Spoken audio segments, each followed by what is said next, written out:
नमस्कार दोस्तों। जैसे कि भी सोशल मीडिया पे कुछ इनरिलेवेंट कंटेंट आपको देखने को मिलेगा। शायद से आपको भी चाइना, पाकिस्तान, अमेरिका, किर्गिस्तान और रसिया, जापान, फ्रांस से लिंक कर दिया जाए कि आप इंडिया से बिलोंग नहीं करते।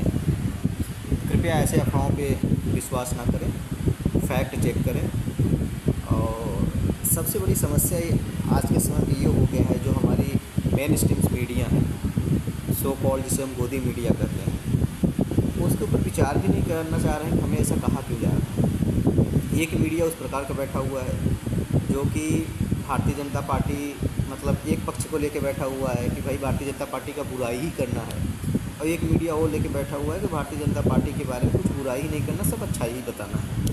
मतलब न्यूट्रल बेस पे आना ही नहीं है। सबसे बड़ी समस्या ये है।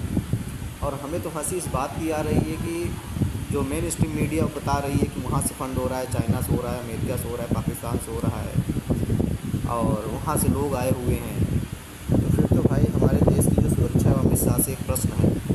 आज इसलिए जो हमारे अमित शाह हैं, होम मिनिस्टर, गृह मंत्रालय का सुरक्षा उनके पास है, तो फिर तो हमारे भारत की सिक्योरिटी पे भी संदेह है। अगर भारत के लोग बाहर से लोग आके यहाँ प्रोटेस्ट कर रहे हैं, हम भी गए थे, इसका मतलब हम भी चाइना से हैं या पाकिस्तान से हैं। हमारे चाहने वाले या जानने वाले कम से 25 से 50 लोग वहाँ पे हैं। 4-6 वॉलंटियर्स को हम जानते हैं वहाँ से, और बहुत सारे लोग का जिसका हमने फेस देखा हुआ है वो प्रयागराज से आए हुए हैं। प्रयागराज को भी साथियों बहुत सारे लोगों को हम जान रहे हैं, लेकिन उनको भी ये प्रूव कर दिया जा रहा है कि ये भी क्या कहते हैं कि गोदी मीडिया है या भारत से अनदर कंट्री से फंडिंग हुआ है, वहाँ से आए हुए हैं।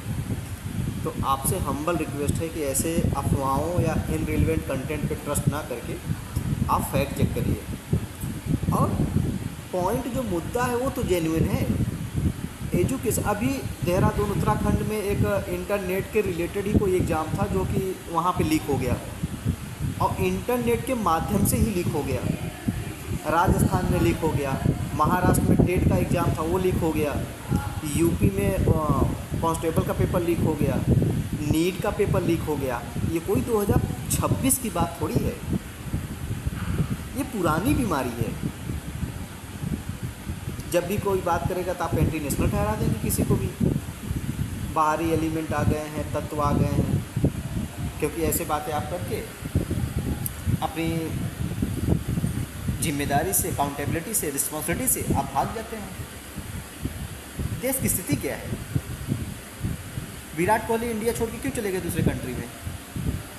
ये जितने बड़े लोग हैं, IITians हैं, वेल एजुकेटेड हैं, जो दूसरे कंट्री में जा सकते हैं, वो इंडिया में क्यों नहीं रह रहे हैं? इंफ्रास्ट्रक्चर ही नहीं है, एजुकेशन ही नहीं है। यहाँ बड़े बड़े पेरेंट्स अपने बच्चों को एडमिशन करा रहे हैं, बहुत अच्छे से पढ़ा रहे हैं, तो भी उनको कोचिंग या होम ट्यूशन पढ़ाने की ज़रूरत पड़ रही है। ये कैसा पढ़ाई है? जो गरीब बच्चा ट्यूशन पढ़ रहा, स्कूल जा रहा है, उसको भी कोचिंग पढ़ने की ज़रूरत पड़ रही है। जो अमीर बच्चा है उसको भी कोचिंग पढ़ने की ज़रूरत पड़ रही है। रोड की स्थिति आप देख लीजिए, गुड़गांव, दिल्ली, NCR, फरीदाबाद, ये सारे आप देख लीजिए, नोएडा, आधे घंटे बारिश हो जाए तो रोड ब्लॉक हो जा रहा है, गाड़ियाँ कहाँ चल रही हैं पता नहीं चल रहा है। और कितना आसान है बस कह देना ना कि अनदर कंट्री से कोई एलिमेंट है। और जितने सारे कंटेंट यूट्यूब पे बना रहे हैं, ये बड़े बड़े पोस्ट पे बैठ के, बड़े बड़े AC वाले कमरे में बैठ के जो ज्ञान दे रहे हैं, आके ग्राउंड पे देखें तब समझ में आएगा।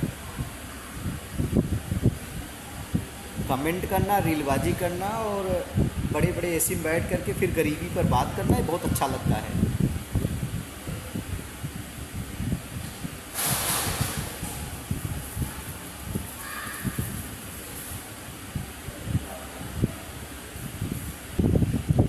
फास्ट ट्रैक कोर्ट बनाएंगे, फास्ट ट्रैक कोर्ट बनाएंगे। अभी तक क्यों ऐलान नहीं कर पाए फास्ट ट्रैक कोर्ट बनाएंगे? 1 महीने से इतना संसाधन, इतने सारे बच्चों, इतना सारा प्रॉब्लम हुआ, तब जाके फास्ट ट्रैक कोर्ट के ऊपर डिबेट कर रहे हैं आप। पहले दिन जब हो रहा था तभी आप मिल लेते हैं। आपको भी तो चाहिए ग्रेविटी कितनी है, मोमेंटम कितना बना हुआ है, उसके अकॉर्डिंग काम करते हैं आप। 550 मेंबर का निकाल दे दिए, जो मेंबर ऑफ पार्लियामेंट लोकसभा में गए हुए हैं, कितने क्रिमिनल बैठे हुए हैं वहाँ पे।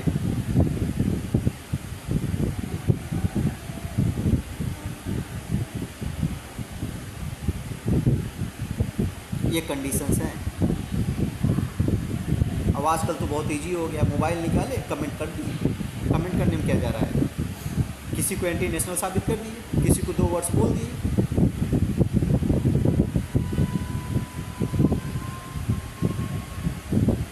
अपने आप को बदल लीजिए, चेंज कर लीजिए, नहीं तो ऐसे ही परेशान रहेंगे आप। बाकी धर्मेंद्र प्रधान को इस्तीफ़ा देना पड़ेगा। वो व्यक्ति कोई भी पार्टी से बिलोंग करता हो, लेकिन उसको इस्तीफ़ा देना चाहिए। धन्यवाद।